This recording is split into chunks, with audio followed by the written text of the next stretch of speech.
รีบสู้អ្នកគ្រូល្អម្លេះអ្នកគ្រូល្អម្លេះដល់ហើយមានចំណេញពិសេសណាស់អ្នកគ្រូ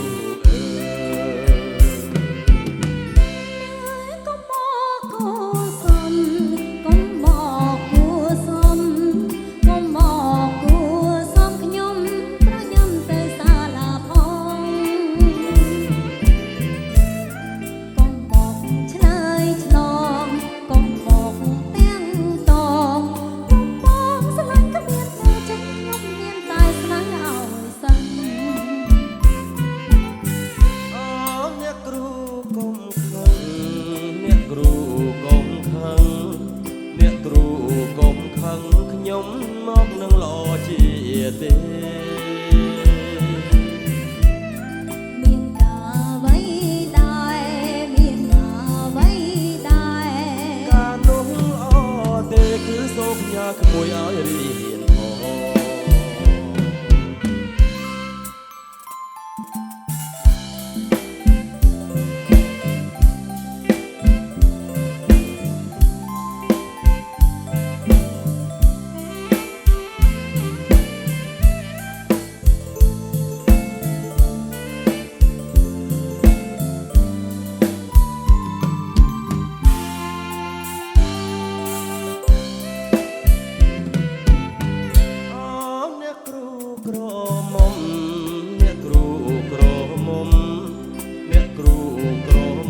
ខ្ញុំសូមជម្រាបសួរអ្នកគ្រូល្អម្លេះអ្នកគ្រូល្អម្លេះ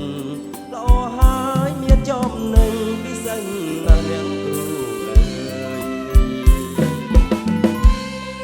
កុំមកគួសុំកុំមកគួសុំកុំមកគួសុំខ្ញុំប្រញាំទៅសាលាផងឆ្លើយឆ្លងកុំមកទាំងតង